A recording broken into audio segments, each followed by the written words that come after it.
अस्सलाम वालेकुम students, second year physics chapter 11 का ये लेक्चर नंबर 26 जिसमें हमने चार्जिंग और डिस्चार्जिंग ऑफ कैपेसिटर को सीखना है। लेक्चर का आगाज़ करते हैं चार्जिंग ऑफ कैपेसिटर से और पहले डिफ़ाइन कर लेते हैं कि चार्जिंग ऑफ कैपेसिटर का मतलब क्या है। स्टूडेंट्स, कैपेसिटर का काम है चार्ज को स्टोर करना। आप उसे देंगे तो वो स्टोर करेगा ना। तो एक कैपेसिटर को चार्जेस देने का जो अमल है या कैपेसिटर पे चार्जेस को डिपॉजिट करने का जो प्रोसेस है, एक कैपेसिटर पे चार्जेस को स्टोर करने का जो प्रोसेस है, इसको चार्जिंग ऑफ द कैपेसिटर का नाम देते हैं। अब ये प्रोसेस होगा कैसे, एक्सप्लेनेशन में जाकर हम ये देखते हैं। स्टूडेंट्स, एक कैपेसिटर को अगर हमने चार्ज करना है तो उसको एक बैटरी के साथ कनेक्ट करना होगा। अब बैटरी के साथ जो है वो कनेक्ट तो करना है, लेकिन बीच में हमें एक रेजिस्टर भी लगाना है। उसको कैपेसिटर को रेजिस्टर के साथ कनेक्ट करेंगे और फिर बैटरी के साथ कनेक्ट करेंगे। अब रेजिस्टर क्या है और इसके साथ कनेक्ट करना क्यों ज़रूरी है, इस पर बात करते हैं। रेजिस्टर स्टूडेंट्स एक कंपोनेंट है इलेक्ट्रिकल सर्किट का जो कि रेजिस्टेंस ऑफर करता है, जिसका मकसद है कि करंट फ्लो को रेजिस्टेंस प्रोवाइड करे। और रेजिस्टेंस को भी हम कुछ इसी तरह से डिफाइन करते हैं कि रेजिस्टेंस करंट के फ्लो को या चार्जेस के फ्लो को एक कंडक्टर में जिस ऑपोजिशन का, जिस रुकावट का सामना करना पड़ता है, उसको रेजिस्टेंस कहते हैं। तो कोई भी कंडक्टर हो, उसमें जब चार्जेस या करंट फ्लो करता है तो उन्हें रेजिस्टेंस का सामना करना पड़ता है, कहीं कम तो कहीं ज़्यादा, ये एक अलग बात है, लेकिन रेजिस्टेंस का सामना तो करना पड़ता है। तो हमने कुछ कंपोनेंट्स को ख़ास तौर पे इसलिए बना रखा है, डिज़ाइन कर रखा है कि जहाँ हम करंट के फ्लो को रेजिस्ट करना चाहें काफ़ी हद तक या किसी हद तक, वहाँ पे वो कंपोनेंट लगा दें। तो उस कंपोनेंट को, उस कंपोनेंट ऑफ द सर्किट को हम रेजिस्टर का नाम देते हैं, जो कि करंट के फ्लो को रेजिस्ट करने के लिए इस्तेमाल किया जाता है।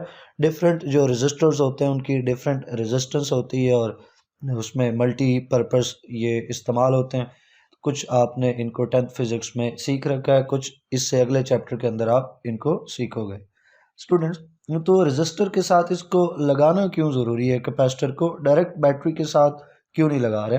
उसकी वजह है कि हम नहीं चाहते हैं कि जो करंट फ्लो करेगा कैपेसिटर की तरफ बैटरी से, तो वो ओवरफ्लो कर जाए। तो करंट को ओवरफ्लो से रोकने के लिए, या आप कह लो कि करंट के फ्लो को कंट्रोल और रेगुलेट करने के लिए, बीच में हम रेजिस्टर जो है वो लगाते हैं। अगरचे इस पे और बहुत सारी बातें हो सकती हैं, लेकिन इस लेवल पे इतना इसमें काफ़ी है। बात आगे बढ़ाते हैं स्टूडेंट्स। अब चूंकि हमने एक रेजिस्टर लगा दिया है कैपेसिटर के साथ, तो जो सर्किट बन गया, इस सर्किट को आरसी सर्किट कहते हैं, जैसे कि आप फिगर में देख सकते हैं। एक कैपेसिटर है सी, उसके साथ रेजिस्टर लगा लिया जिसकी रेजिस्टेंस आर। अब देखें तो एक प्लेट जो है कैपेसिटर की, ये कैपेसिटर का एक एंड जो है वो फ्री है, दूसरे एंड पे तो हमने रेजिस्टर लगा दिया था और रेजिस्टर का भी एक एंड जो है वो फ्री है। इन एंड्स के ऊपर हमने बैटरी को कनेक्ट कर दी है। बैटरी जिसका वोल्टेज यहाँ पे एप्सिलॉन से आपको नज़र आ रहा है, इसको आप ईएमएफ ऑफ द बैटरी कह सकते हो। ईएमएफ का कंसेप्ट आपने फर्स्ट ईयर की केमिस्ट्री के आखिरी चैप्टर्स के अंदर सीखा था। यहाँ फिज़िक्स में, सेकेंड ईयर की फ़िज़िक्स में जो नेक्स्ट चैप्टर है, उसमें आप ईएमएफ को डिटेल से सीखोगे, उसका पोटेंशियल डिफरेंस के साथ कंपैरिजन भी आप देखोगे। फिल वक्त आप यूँ समझें कि ईएमएफ या एप्सिलॉन, जो कि ईएमएफ ऑफ द बैटरी है, एक तरह से बैटरी का वोल्टेज है। तो ज़ाहिर है बैटरी में वोल्टेज होगा तो वो चार्जेस को डिपॉजिट कर सकेगी कैपेसिटर के ऊपर। अब ये एप्सिलॉन को हमने जान लिया। अब करंट की डायरेक्शन को ज़रा देखते हैं स्टूडेंट्स। यहाँ पे देखें बीच में आई फॉर करंट, करंट का सिंबल है। आमतौर पे करंट को आई से सिंबलाइज किया जाता है। तो हम जानते हैं कि जो करंट है, इस वक्त तक जो हम जानते हैं और सबसे ज़्यादा जो करंट हम इस्तेमाल करते हैं वो कन्वेंशनल करंट है। आई होप कि ये लफ्ज़ आपको याद होगा मैट्रिक्स से। कन्वेंशनल करंट ये वो करंट है जो बैटरी के पॉजिटिव टर्मिनल से नेगेटिव टर्मिनल की तरफ फ्लो करता है। तो बैटरी का पॉजिटिव टर्मिनल मैंने यहाँ पे ऊपर उसको मार्क किया है, ये देखो ना, एक बैटरी के लिए एक ये लंबी लाइन है और एक ये छोटी लाइन है।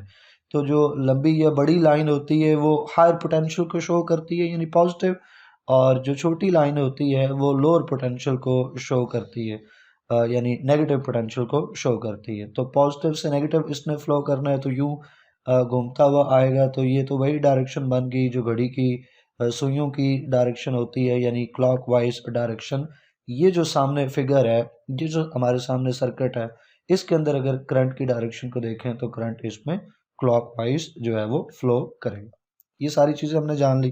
अब हम देखते हैं कि भाई जब कैपेसिटर की इनिशियल कंडीशंस कौन सी हैं, ज़रा उसको डिफाइन कर लेते हैं, उसको तय कर लेते हैं। हमने फ़र्ज़ कर लेना है, अज्यूम कर लेना है कि पहले जो है वो कैपेसिटर के ऊपर किसी तरह का कोई चार्ज मौजूद नहीं है। ये उस वक़्त होगा जब हमने की को ओपन रखा है, दूसरे लफ्ज़ों में सर्किट को ओपन रखा है, या आप कह सकते हो कि स्विच अभी ऑफ है, ऑन हमने किए ही नहीं है, तो कैपेसिटर पे कोई चार्ज नहीं है और चार्जिंग का टाइम शुरू ही नहीं हुआ। क्यों? कि हमने स्विच ऑन तो किया नहीं, सर्किट को क्लोज तो किया नहीं, तो टाइम चार्जिंग का फिर कैसे शुरू होगा जब चार्जिंग ही शुरू नहीं हुई? तो टाइम इक्वल टू ज़ीरो हो जाएगा। कैपेसिटर के ऊपर कोई चार्ज नहीं है, तो जो चार्ज है उसकी वैल्यू हम ले लेंगे ज़ीरो।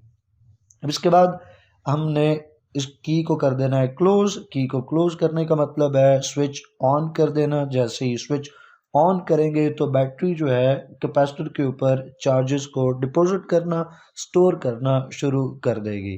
अब यहाँ पे एक दिलचस्प सवाल पैदा होता है, वो ये कि क्या एकदम से बैटरी सारे के सारे या मैक्सिमम चार्जेस जितने डिपॉजिट हो सकते हैं कैपेसिटर पे, एकदम से वो सारे चार्जेस डिपॉजिट हो जाएंगे, या ये आराम से ग्रेजुअली प्रोसेस होगा? तो जवाब है कि ये इमीडिएट प्रोसेस नहीं है, बल्कि ये ग्रेजुअल प्रोसेस है। टाइम के साथ साथ आहिस्ता आहिस्ता से जो चार्जेस का डिपॉजिट है, चार्जेस का स्टोरेज है कैपेसिटर के ऊपर, वो होगा। इसकी एक बड़ी सिंपल सी रीज़न है जो हमने लास्ट लेक्चर के अंदर भी सीखी थी, जब हम कैपेसिटर के अंदर एनर्जी को डिस्कस कर रहे थे। स्टूडेंट्स, अभी हमने बात की कि जो इनिशियल कंडीशन है वो ये है कि भाई कैपेसिटर की प्लेट्स के ऊपर कोई चार्ज नहीं है, ज़ीरो है।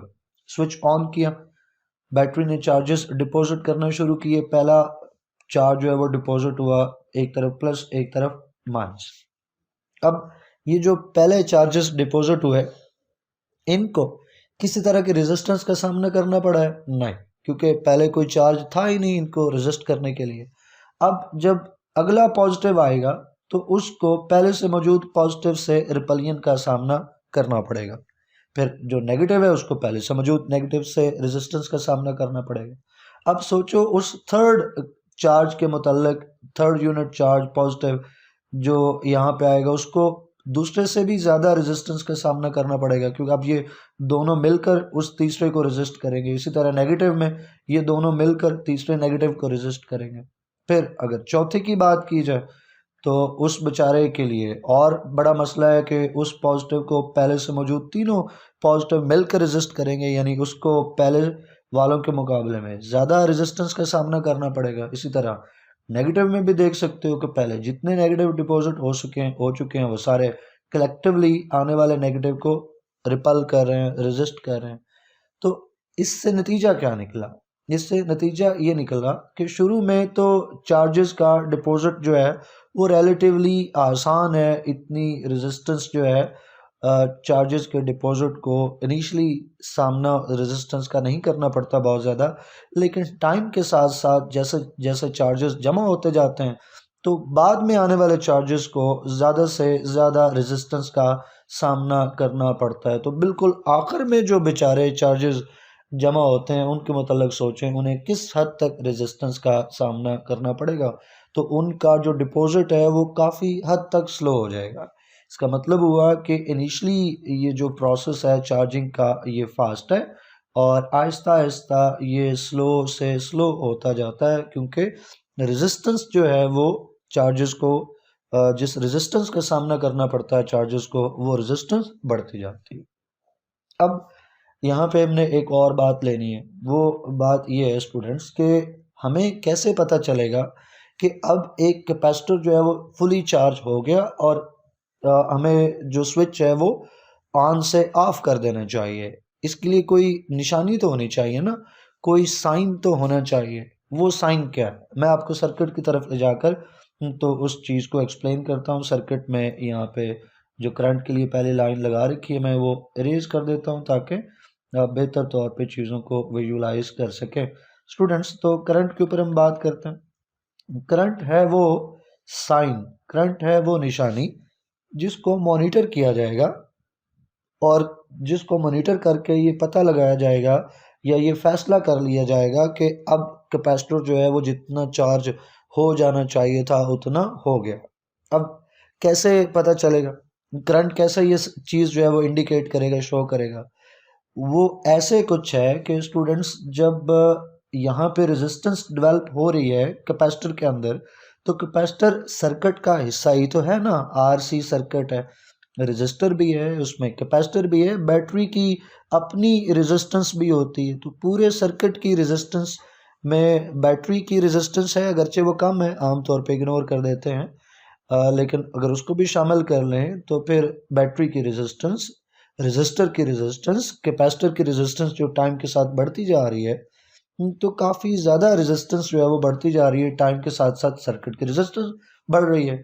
सर्किट की रेजिस्टेंस बढ़ रही है तो सर्किट से जो फ्लो करने वाला करंट है वो कम से कम होता जाएगा, क्योंकि रेजिस्टेंस का मतलब ही ये है कि उसने करंट को रोकना है, उसके फ्लो को रोकना है।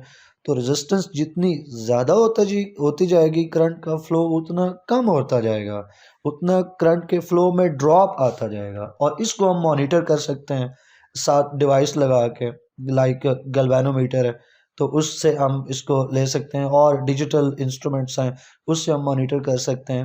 मतलब किसी डिवाइस के साथ हम इस जो ड्रॉप आ रहा है करंट के अंदर, इस ड्रॉप को हम मॉनिटर कर सकते हैं, मेजर कर सकते हैं। और एक टाइम पे रेजिस्टेंस इतनी ज़्यादा बढ़ जाएगी कि करंट का फ्लो ऑलमोस्ट नेग्लिजिबल हो जाएगा। इनिशियली तो बहुत तेज़ी से करंट फ्लो कर रहा था, ज़्यादा कर रहा था, रेजिस्टेंस कम थी, फिर रेजिस्टेंस थोड़ी बढ़ी, करंट फ्लो कम हुआ, फिर रेजिस्टेंस बढ़ी, करंट फ्लो और कम हुआ, फिर रेजिस्टेंस इंतहाई ज़्यादा हो गई कि करंट फ्लो जो है वो ऑलमोस्ट नेग्लिजिबल हो गया। जब ऑलमोस्ट करंट नेग्लिजिबल हो गया है, उसका फ्लो ऑलमोस्ट नेग्लिजिबल हो गया है, तो हम कहते हैं कि ये वो टाइम है कि जब कैपेसिटर जो है वो प्रैक्टिकली चार्ज हो गया है। अब थ्योरेटिकली तो उसको मज़ीद टाइम लगेगा, उसकी जो 100% कैपेसिटी है चार्जेस को स्टोर करने की वो अभी आई नहीं है, क्योंकि चार्जेस तो बेचारे और स्टोर होना चाहते हैं वहाँ पे, लेकिन आगे से रेजिस्टेंस का सामना बहुत ज़्यादा उसको करना पड़ रहा है। आने वाले चार्जेस को उनका डिपॉजिट जो है वो काफ़ी हद तक मुश्किल और स्लो हो गया है। अगर हम 100%, अगर हम थ्योरेटिकली आइडियली बात करें, आइडियल सेंस में देखें, तो फिर 100% चार्ज के लिए इनफाइनाइट टाइम चाहिए, क्योंकि वो बेचारे जो आखिर वाले चार्जेस होंगे उनका डिपॉजिट इंतहाई मुश्किल और इंतहाई स्लो होगा। तो कैपेसिटर को 100% चार्ज होना है तो इनफाइनाइट पीरियड, इनफाइनाइट टाइम दरकार होगा। लेकिन प्रैक्टिकल सेंस में बात करें तो हम कहते हैं कि जब करंट फ्लो नेग्लिजिबल हो गया तो ठीक है भाई, प्रैक्टिकली इतना काफ़ी है। हम प्रैक्टिकली एज्यूम करते हैं कि जो कैपेसिटर है वो अब हमारा मैक्सिमम चार्ज है। और आइडियल सेंस में तो टाइम जो है वो इसके लिए इनफाइनाइट चाहिए, और जो चार्ज मैक्सिमम स्टोर हो गया उसको अब हम कैपिटल क्यू से इंडिकेट करेंगे। पहले स्मॉल क्यू की वैल्यू क्या थी, ज़ीरो। अब कैपेसिटर के ऊपर, कैपेसिटर की प्लेट्स के ऊपर स्मॉल क्यू ज़ीरो था, अब जो स्मॉल क्यू है वो कैपिटल क्यू के इक्वल हो चुका, यानी मैक्सिमम कैपेसिटी तक चार्ज जो है वो पहुंच चुका है, और इस Q is equal to C V. और यहाँ पे क्यू जो है ये मैक्सिमम चार्ज है that can be stored practically और आइडियली। अब इस मैक्सिमम चार्ज को हम फार्मूले में लफ्ज़ों के अंदर लिखना चाहें, इक्वेशन में तो यही है कि Q इक्वल्स टू सी भी आप लिख सकते हो। और बैटरी के EMF के सेंस में हम बात करें स्टूडेंट्स, तो फिर बैटरी के लिए जो V है वो EMF के तौर पे अपेयर होगा, तो यहाँ EMF आप बैटरी लिखेंगे, C उसी तरह कैपेसिटेंस रहेगी, तो Q maximum charge on capacitor is equal to capacitance into EMF of battery. ये MCQs के लिए आप इसको याद रख सकते हैं। तो अब मैं आपको बता दूं कि एक्सप्लेनेशन में जो चीज़ें हमने देखी उनको क्विकली उन पॉइंट्स को ज़रा हाईलाइट कर लें। हमने एक्सप्लेनेशन में पहले इनिशियल कंडीशंस जो हैं वो मार्क कर ली, सर्किट का जिक्र किया, फिर इनिशियल कंडीशन ले ली कि इनिशियली चार्ज ज़ीरो है, टाइम ज़ीरो है। फिर हमने स्विच ऑन किया और बताया कि चार्जिंग कैसे होगी। फिर हमने फुली चार्ज की, मैक्सिमम चार्ज की कंडीशन जो है वो शो कर दी और बता दिया कि मैक्सिमम चार्ज कैपेसिटर के ऊपर किस फार्मूले से आएगा। अब हम तीसरी हेडिंग की तरफ जाते हैं जो कि है टाइम कांस्टेंट। स्टूडेंट्स, हमें कैसे जो है वो मैथमेटिकली ये बताना है कि एक कैपेसिटर जो है वो बहुत तेज़ी से चार्ज हो सकता है, एक कैपेसिटर जो है वो स्लो चार्ज हो सकता है। ज़ाहिर है सर्किट आरसी सर्किट जो है उसकी प्रॉपर्टीज़ के ऊपर कैपेसिटर की जो चार्जिंग का टाइम है वो डिपेंड कर रहा होता है। अगर आप कैपेसिटर की कैपेसिटेंस बदल दें और रेजिस्टर की रेजिस्टेंस बदल दें तो जो स्टोरेज है, स्टोरेज टाइम है, मैक्सिमम स्टोरेज टाइम वो बदल जाएगा। इसी तरह से डिस्चार्जिंग में देखें तो उसके लिए भी हमें ये देखना होगा कि भाई कौन सा कैपेसिटर कितनी तेज़ी से डिस्चार्ज हो सकता है और कौन सा कैपेसिटर जो है वो स्लोली डिस्चार्ज होगा। यानी क्वांटिटेटिवली मैथमेटिकली कोई हमें तरीका निकालना पड़ेगा जिससे कि हम कैपेसिटर की चार्जिंग और डिस्चार्जिंग का जो टाइम है उसको निकाल सकें, एज्यूम कर सकें।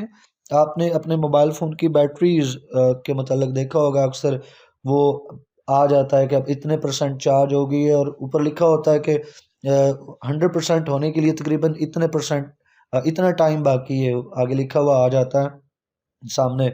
अगर वो स्मार्टफोन का सॉफ्टवेयर जो है वो कुछ ऐसा है या अपडेटेड है, अब तो नए स्मार्टफोन्स में वो होता है, और जो डिजिटल ये वॉचेस हैं उनके ऊपर भी आ जाता है कि जब उनको चार्ज करते हैं तो उसमें सामने लिखा आ जाता है कि बाकी चार्ज होने के लिए 100% चार्ज होने के लिए इतना मज़ीद टाइम दरकार है। तो वो सिस्टम को कैसे पता चलता है कि भाई इतना टाइम लगेगा, तो कोई तरीका तो होना चाहिए ना। वो तरीका, वो अंदाज, वो मेथड है students time constant.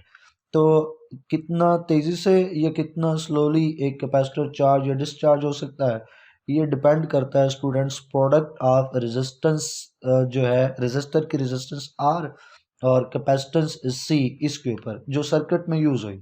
R C circuit की रेजिस्टेंस आर कितनी है और कैपेसिटेंस जो है कैपेसिटर की सी वो कितनी है, इन दोनों को मल्टीप्लाई अगर हम कर दें तो इस मल्टीप्लिकेशन को, इस प्रोडक्ट को हम स्टूडेंट्स टाइम कांस्टेंट कहते हैं।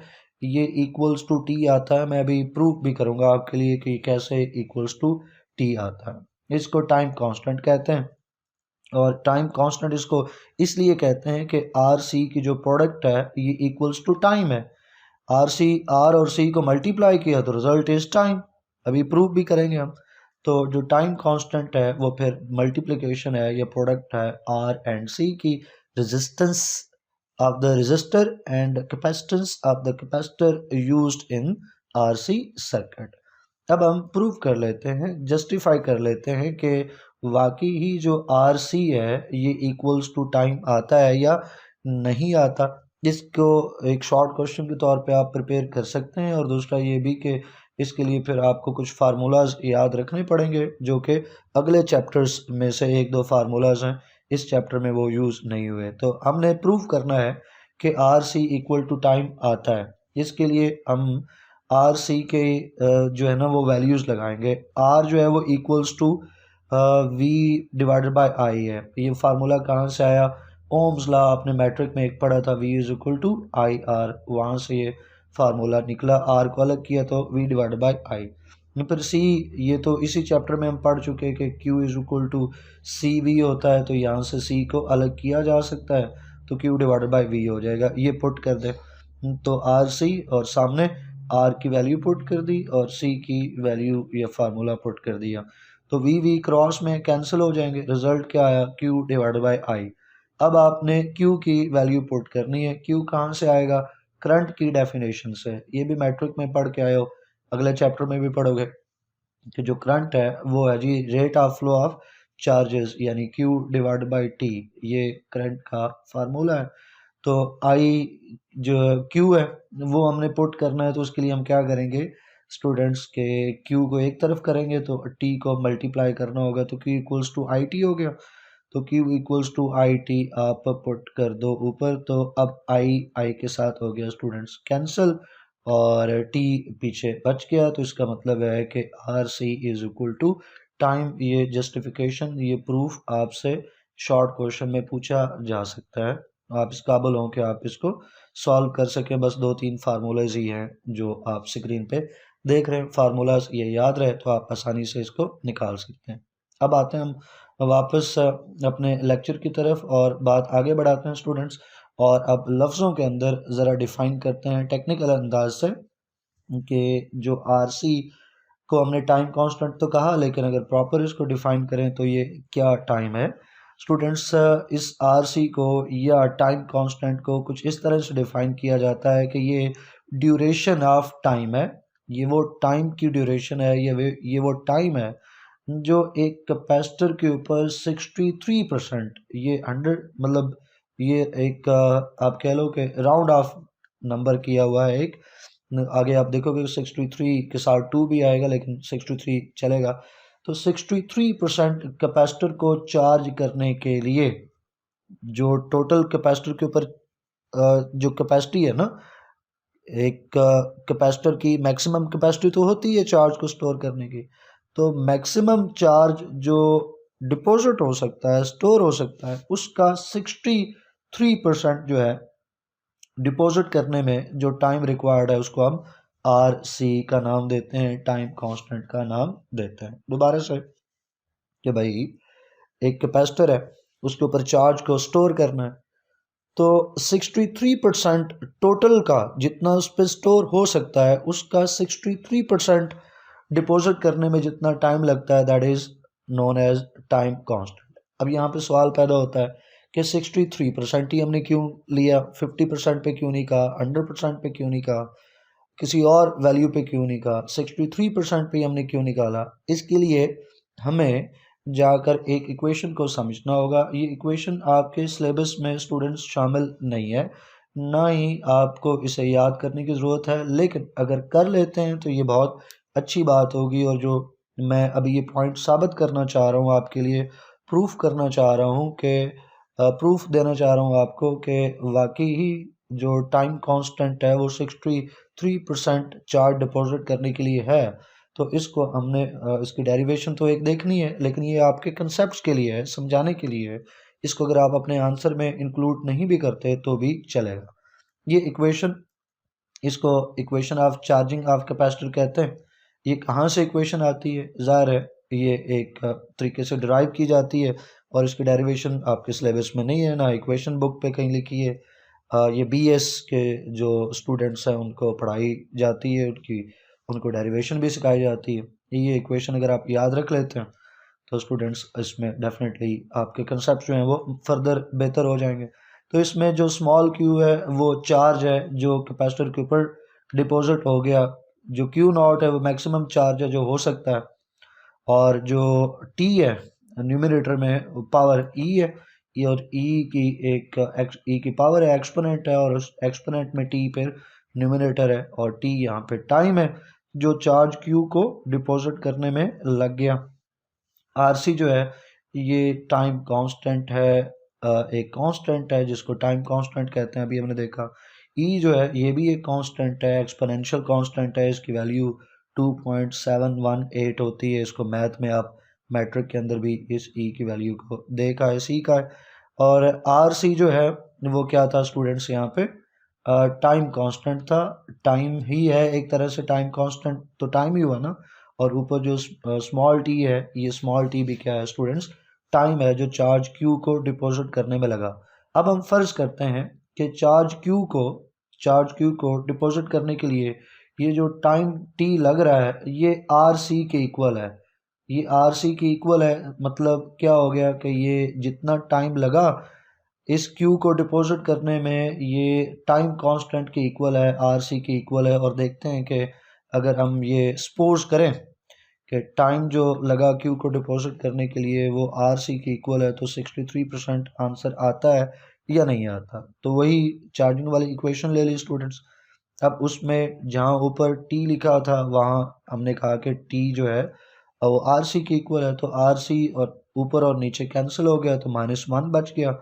अब ये जो e रेज पावर -1 है इसको इन्वर्स कर सकते हैं। देखो आपके सामने लिखा 1/10, तो इसको आप यूं लिख सकते हो 10 रेज पावर -1, और अगर 10 रेज पावर -1 लिखा हो तो इसको आप 1/10 लिख सकते हो। इसी तरह e जो है अगर वो 1/e हो तो इसको आप लिख सकते हो e रेज पावर -1, और अगर e रेज पावर -1 हो तो उसको 1/e आप लिख सकते हो। तो इसको मैंने 1/e कर लिया स्टूडेंट्स। अब e की वैल्यू पुट कर लेते हैं हम 2.718, और e की वैल्यू यहाँ पे पुट कर ली, 1 को इस वैल्यू से डिवाइड किया, जो आंसर आया वो नोट किया, फिर 1 में से उस आंसर को आप सब्सट्रैक्ट करें तो 0.632 आता है। इसको परसेंटेज में अगर कन्वर्ट करना हो तो 100 से मल्टीप्लाई करना होगा। तो या तो इसी तरह आप लिख लें, या फिर परसेंटेज की बात करनी है तो 100 से मल्टीप्लाई कर लें। तो 63.2% ऑफ क्यू नॉट, साथ क्यू नॉट तो रहेगा ना, तो ऑफ क्यू नॉट यानी टोटल चार्ज का, क्यू नॉट क्या है, क्यू नॉट वो मैक्सिमम चार्ज है, वो टोटल चार्ज है जो स्टोर हो सकता है, जो पॉसिबल है स्टोर करना, उसका, उस टोटल मैक्सिमम चार्ज का 63% या 63.2% डिपॉजिट करने के लिए जो टाइम लगेगा स्टूडेंट्स, उस टाइम को क्या कहते हैं, टाइम कांस्टेंट, और वो इक्वल है आर सी के, क्योंकि हमने कंडीशन यही ली थी कि वो time equal to R C किया था, तब हमारे पास रिजल्ट जो है वो 63% आए। यही वजह है कि जब हम टाइम कांस्टेंट को डिफाइन करते हैं तो हम कहते हैं कि ये वो टाइम है जो 63% चार्ज डिपॉजिट करने के लिए इस चाहिए है या रिक्वायर्ड है किसी कैपेसिटर का। ज़ाहिर है हर कैपेसिटर की कैपेसिटेंस अलग है, और उसके लिए रजिस्टर डिपेंड करता है कौन सा लगा है, इसलिए हर कैपेसिटर का अलग जो है वो टाइम कांस्टेंट हो सकता है। अब इसको लास्ट में ग्राफिकल अंदाज से प्रेजेंट किया जाए, ग्राफिकल रिप्रेजेंटेशन देखी जाए, तो स्टूडेंट्स चूंकि ग्रेजुअल डिपॉजिट है, यहाँ पे देखें ये वो डॉटेड लाइन है जो maximum charge Q not deposit किया जा सकता है, स्टोर किया जा सकता है कैपेसिटर के ऊपर, ये वो क्यू नॉट है। अब हम टाइम कांस्टेंट को यहाँ पे रिप्रेजेंट करना चाहते हैं, तो इसका ये मैक्सिमम है, 0 से शुरू हुआ, मैक्सिमम का मतलब हुआ 100%, तो 50 कहीं आधे में आएगा, और 60 थोड़ा सा 50 से ऊपर होगा। यहाँ पे अगर 50% है तो यहीं पे तकरीबन 63% आना चाहिए। तो कहीं रफली आपको आधी लाइन से ऊपर कहीं आपको क्यू जो है वो ले लेना है। तो फ़र्ज़ कर लेते हैं कि यहाँ पे 63 बनता है, ये 63% बनता है, तो यहाँ पे हम अपने कर्व को टच कर देंगे, और जहाँ पे कर्व को ये लाइन लगेगी हम कहेंगे जी ये यहाँ पे 63% क्यू नॉट का चार्ज डिपॉजिट हो गया, और इसके लिए जो टाइम है हम कहेंगे वो जो टाइम है वो 1 आर सी के बराबर है, या एक टाइम कांस्टेंट के इक्वल है, या आर सी के इक्वल है। तो टाइम यहाँ पे आपको मिलेगा स्टूडेंट्स एक्स एक्सिस के ऊपर, और जो चार्ज है वो आपको मिलेगा वाई एक्सिस के ऊपर। तो इस टाइम पे आर सी पे कितना चार्ज जो है वो डिपॉजिट हुआ, टोटल चार्ज का 63%, या आप कह लें कि इस चार्ज के ऊपर 63% जो चार्ज डिपॉजिट हो गया टोटल का, इस पे टाइम कितना लगा, तो आप कहेंगे इस पे आर सी टाइम लगा, या ये जो टाइम है ये टाइम कांस्टेंट के इक्वल है।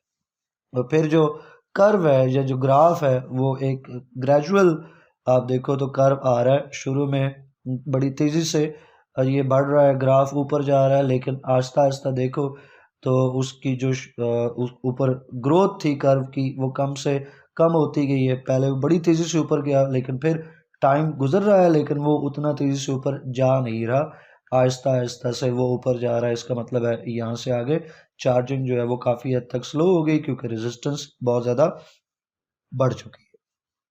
अब कंपैरिजन अगर हमने करना हो दो कैपेसिटर्स के लिए, तो फिर उसको कैसे हम कंपेयर करेंगे स्टूडेंट्स। अगर आर सी किसी कैपेसिटर का स्मॉल हो, अगर आर सी किसी कैपेसिटर का स्मॉल हो तो इसका क्या मतलब होगा, आर सी स्मॉल होने का मतलब है टाइम कम लेगा, सिंपल है, क्योंकि आर सी क्या है, टाइम है। किसके लिए, 63% चार्ज होने के लिए। तो अगर आर सी कम है तो उसका मतलब है 63% चार्ज होने के लिए वो कम टाइम लेगा, और इसका मतलब है कि वो जल्दी चार्ज हो जाएगा। तो आरसी जो है अगर किसी कैपेसिटर का कम होगा तो वो चार्जिंग और ऑफ कोर्स डिस्चार्जिंग दोनों जल्दी शो करेगा। और अगर किसी कैपेसिटर के लिए जो आरसी की वैल्यू है अगर वो लार्ज है तो उसकी चार्जिंग भी ज़्यादा टाइम लेगी और उसकी डिस्चार्जिंग भी ज़्यादा टाइम लेगी। इसको ग्राफिकल रिप्रेजेंट करना हो ग्राफिकल अंदाज से तो आपको दो कर्व्स बनाने होंगे, एक ऊपर है और एक नीचे कर्व है। ऊपर वाला कर्व जो है वो स्मॉल आरसी को रिप्रेजेंट करता है, नीचे वाला कर्व लार्ज आरसी को रिप्रेजेंट करता है। आप कहेंगे सर हमें कैसे पता चलेगा कि ऊपर वाला ही क्यों स्मॉल है और नीचे वाला क्यों लार्ज है? तो भाई आप इसको टाइम के साथ रिलेट करें। क्यू नॉट तो कहीं पे आपने हाईलाइट कर लिया कि ये मैक्सिमम है, फिर 63% पे चार्ज क्यू को तलाश करें। आप कहते हैं फ़र्ज कर ले ये वो पॉइंट है जहाँ पे जो चार्ज है क्यू 63% ऑफ द टोटल यहाँ पे हम लेंगे। तो दोनों कर्व्स जो आपने बना लिए तो एक जो लाइन है सीधी वो ले आए और इन दोनों कर्व्स को कट करें। पहला कर्व यहाँ पे कट हो गया, दूसरा कर्व जो है वो यहाँ के ऊपर कट हो गया। अब इन दोनों से वर्टिकल लाइन सीधी ड्रॉ करें और देखें कि किस के लिए जो टाइम की ड्यूरेशन है वो कम आती है। तो ऊपर वाला जो कर्व है उसके लिए मैं नीचे वर्टिकल लाइन खींचूं और टाइम एक्सिस को जाके टच करूं या कट करूं तो यहाँ पे मुझे पॉइंट मिला। और नीचे वाला जो कर्व था उसके लिए मैं वर्टिकल लाइन नीचे लाऊं टाइम एक्सिस की तो मुझे यहाँ पे मिला। अब आप खुद देख लो कि जो नीचे वाला कर्व था 63% के ऊपर हम चेक कर रहे हैं, कंपेयर तो हम 63% पे कर रहे हैं। तो नीचे वाला कर्व जिस भी कैपेसिटर का है उसको 63% पे जाने के लिए यहाँ तक का टाइम चाहिए, ओरिजिन से लेके ज़ीरो से लेके यहाँ तक का। लेकिन ऊपर वाला जो कर्व है वो जिस कैपेसिटर का है उसको 63% पे जाने के लिए सिर्फ यहाँ तक का टाइम चाहिए, यानी कम टाइम चाहिए। इसलिए जो ऊपर वाला कर्व है वो स्मॉल आरसी को, नीचे वाला जो कर्व है वो लार्ज आरसी को रिप्रेजेंट करता है। स्टूडेंट्स लेक्चर ये काफ़ी अब लंबा चला गया और कंसेप्ट्स काफ़ी ज़्यादा इकट्ठे हो गए, तो डिसचार्जिंग जो है उसको अब मैं एक अलग वीडियो में अपलोड करूँगा। इसमें चार्जिंग पे ही हम रुकते हैं। अपना ख्याल रखिएगा। अल्लाह हाफिज़।